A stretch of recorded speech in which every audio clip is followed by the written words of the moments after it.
नमस्कार दोस्तों, आज हम पढ़ेंगे सनफ्लावर क्रॉप में वीड का मैनेजमेंट और क्रॉप प्रोटेक्शन मेजर्स। जो मुख्य वीड हैं सनफ्लावर के, मोथा, धूप, इकाइनोक्लोआ, डे फ्लावर जिसको कृष्णनील कहते हैं, सिलोसिया, कोकोम, पोर्टुलेसा, ओरोबैंकी जिसको हम ओएलसीडी का मामा भी बोलते हैं, मस्टर्ड में आती है, पैरासाइटिक वीड है और नॉर्थ इंडिया में इसकी प्रॉब्लम बहुत ज़्यादा है। शुरू के 30 से 40 दिन बड़े क्रिटिकल हैं, उसके बाद इसका लीफ एरिया इंडेक्स आता है। तो जो 20 से 40 दिन का अंतराल है सोइंग के बाद, उसमें 1 से लेकर 2 हमें इंटर कल्टिवेशन ऑपरेशन करने पड़ेंगे, जिससे कि हम इसका जो वीड मैनेजमेंट है आसानी से कर सकें और इसके अंदर एरिएशन हो सके। अगर बीच में बारिश भी आ जाए तो इंटर कल्टिवेशन करते हैं, उससे पोर स्पेस बढ़ जाता है और हमारा ड्रेनेज नेचुरल रूप से हो जाता है। डिजीज मैनेजमेंट की बात करें तो स्क्लेरोसियम विल्ट या स्क्लेरोसियम रोट आते हैं। जो शुरू के सिम्टम्स होते हैं वो 40 दिन बाद सोइंग के में दिखने लगते हैं। स्टिकी अपीयरेंस हमें पेड़ के ऊपर दिखने लगती है। वाइट कोटनी माइसीलियम है वो स्टेम के ऊपर जमा हो जाता है और धीरे धीरे ये जो ऊपर की परत होती है वो सूखना स्टार्ट हो जाती है। और ऐसे जो बीमारी है उसको बचने के लिए हमें क्या करना चाहिए? जो डेब्रिस प्लांट की है उनको हटा देना चाहिए। कैपिटल से और कार्बोक्सिन 3 ग्राम प्रति किलो का सीड ट्रीटमेंट करना चाहिए या ट्रेंचिंग कर देना चाहिए। पानी में कार्बनिजम 1 ग्राम पर लीटर मिला के पौधों की जड़ में डाल देना चाहिए। उससे हम स्क्लेरोसियम विल्ट से निजात पा सकते हैं। अब है चारकोल रोट। चारकोल रोट बड़ी खतरनाक बीमारी है। इससे अकेले से 30 से लेकर लगभग 45% तक यील्ड का लॉस हो जाता है। पूरा का पूरा प्लांट सडन विल्ट हो जाता है पोलिनेशन के बाद। इसका मतलब जब फ्लावर में पोलिनेशन हो जाती है तब अगर पौधा गिरेगा तो यील्ड तो सीधी सीधी रिड्यूस हो जाएगी। तो ये जो स्टेम है ये भी डिस्कलर होके सूख जाती है और कभी कभी ये जो सीडलिंग ब्लाइट का डैम्पिंग ऑफ रूट रोट का कारण भी बनती है। और इसका मैनेजमेंट है कार्बनिज्म की ड्रेंचिंग, यानी कार्बनिज्म 1 ग्राम पर लीटर का करोगे तो चारकोल का भी हो जाता है और स्क्लेरोसियम रोट का भी इलाज हो जाता है। उसके बाद आती है अल्टरनेरिया ब्लाइट। इसमें क्या होता है कि जो डार्क ब्राउन और ब्लैक सर्कुलर्स आपको स्पॉट देखने को मिलेंगे। इसके नेग्रोटिक क्लोरेटिक जोन मिलेगी चारों तरफ की इसकी। और ये जो बीमारी होगी ये सबसे पहले पौधे की निचली पत्तियों में, फिर बीच वाली पत्तियों में, लास्ट में ऊपर जाती है। तो इसको हम आसानी से देख सकते हो। और जब बीमारी गंभीर अवस्था में होती है तो स्टेम्स पे भी और पेटियोल्स के अंदर भी ये देखने को मिलती है। और अगर ये बीमारी आती है तो बहुत भारी नुकसान होता है सीड और ऑयल का भी। तो इसके लिए हमें क्या करना है? फोलियर स्प्रे करना है 2 दिन के अंतराल पर 0.2% मैनकोजेब का। तो इससे हम इस बीमारी को, अल्टरनेरिया ब्लाइट है, इसको रोक सकते हैं। उसके बाद आती है राइजोपस हेड रोट।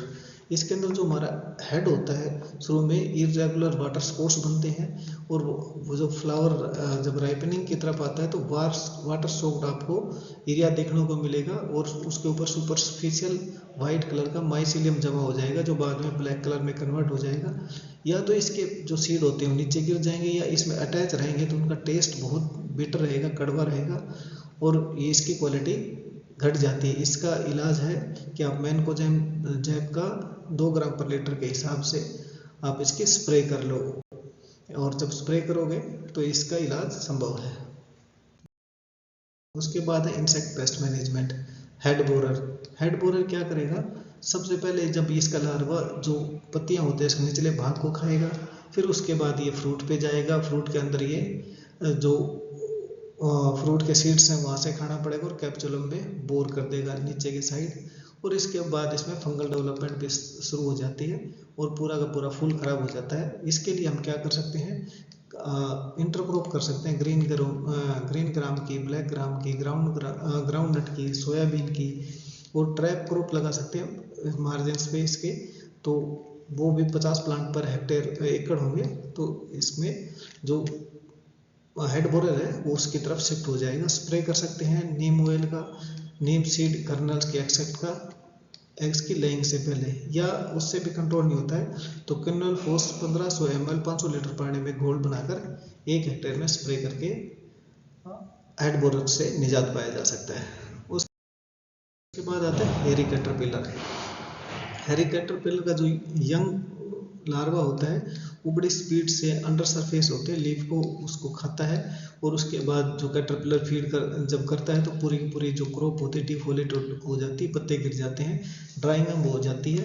और इसके लिए मैनेजमेंट के लिए हमें समर में डिप्लॉइंग करनी चाहिए, वेल रूटन मैन्योर्स डालनी चाहिए, जो ऊपर ताज़ा गोबर है उसको नहीं अप्लाई करना चाहिए, इंटरक्रॉपिंग करनी चाहिए पिजन पी के साथ 2:1 रेशो में कलेक्शन कर सकते हैं, डिस्ट्रक्शन ऑफ लार्वा कर सकते हैं, या जो हमने पीछे वॉर्म के लिए किया था वही हमने बोरर के लिए किया था वही स्प्रे कर सकते हैं। क्योनल फोर्स 1500 ml 500 लीटर पानी पर हेक्टेयर में स्प्रे कर सकते हैं। उसके बाद आती है इसकी हार्वेस्टिंग में हमें क्या करना है, जो मेजर लॉस होते हैं वो हार्वेस्टिंग के टाइम होते हैं। तो अनटाइमली हार्वेस्टिंग होती है, पूरा एग्रीकल्चर ऑपरेशन अपनाते हैं, केयरलेस हैंडलिंग होती है, birds, students, bad weather conditions, ये जो आपदाएं हैं ये हमारे सनफ्लावर की हार्वेस्टिंग के टाइम पे बड़ा इम्पैक्ट करती हैं और यील्ड को घटाती हैं। इसके लिए हमें क्या ध्यान रखना है, एक तो हमें सनफ्लावर पे हार्वेस्टिंग कब करनी है, जब फिजियोलॉजिकल मैच्योरिटी का मतलब क्या होगा, जो हेड का टर्न करके देखो तो green to lemon yellow colour में अगर तब्दील होना स्टार्ट हो जाती है, इसका मतलब ये फिजियोलॉजिकल स्टेज है। जो बॉटम लीव्स हैं, नीचे वाली पत्तियाँ, वो सूख जाती हैं और गिरना स्टार्ट हो जाती हैं। फिजियोलॉजिकल मैच्योरिटी पे प्लांट अपनी मैक्सिमम वेट पे होता है और मैक्सिमम ऑयल कंसंट्रेशन होती है, और इस स्टेज पे जो रिजल्ट आते हैं वो यील्ड के रूप में और ऑयल के रूप में हमें बहुत अच्छे मिलते हैं। दूसरा क्या है कि आप कैसे भी ध्यान कर सकते हो कि 10% जो हेड्स होते हैं वो ब्राउन कलर में टर्न हो जाए, जो फ्लोरेस्ट अटैच होती हैं वो गिरना स्टार्ट हो जाए, तब भी आप ये समझ सकते हो फिजियोलॉजिकल मैच्योरिटी पे हार्वेस्ट पे है, उसको हार्वेस्टिंग कर देना चाहिए। डिले अगर हो जाती है हार्वेस्टिंग की तो प्लांट में लॉजिंग हो जाएगी और बहुत सारा जो डैमेज होता है वो इंसेक्ट पेस्ट, जो बर्ड्स हैं, रूडेंट्स हैं, टर्माइट्स हैं, वो उनके अटैक में आ जाएगा और हमारा यील्ड और क्वालिटी दोनों के रूप में नुकसान होगा। अब अगर आपका खेत में आपको जल्दी डिफोलेट करनी मैच्योरिटी के बाद, तो केमिकल डिफोलिएशन या डेसिकेशन कर सकते हैं हम डाइक्विट से, मैग्नीशियम क्लोराइड से, डाइप्राइड फॉस्फेट से, जिससे कि हम जो खड़ी फसल है उसमें सूखने की प्रक्रिया को बढ़ा सकते हैं। क्रॉप मैच्योर हो जाती है 90 से 120 दिन में, और सीड मॉइस्चर कंटेंट 10 या 12% के बीच में रहना चाहिए, उससे नीचे जाना चाहिए, ऊपर नहीं जाना चाहिए 12 से। और फ्लावर जो टिपिकली जो मैच्योरिटी होती है वो फेसेस ईस्ट की तरफ होती है। यील्ड 20 से 30 क्विंटल पर हेक्टेयर हमें शुगर सनफ्लावर की मिल जाती है। उसके बाद हमें क्या करना चाहिए, सबसे पहले तो हार्वेस्टिंग प्रॉपर टाइम पे करनी चाहिए। डिले अगर करोगे तो मैच्योरिटी में यील्ड का नुकसान होगा, लॉजिंग हो जाएगी, बर्ड्स का डैमेज ज़्यादा होगा।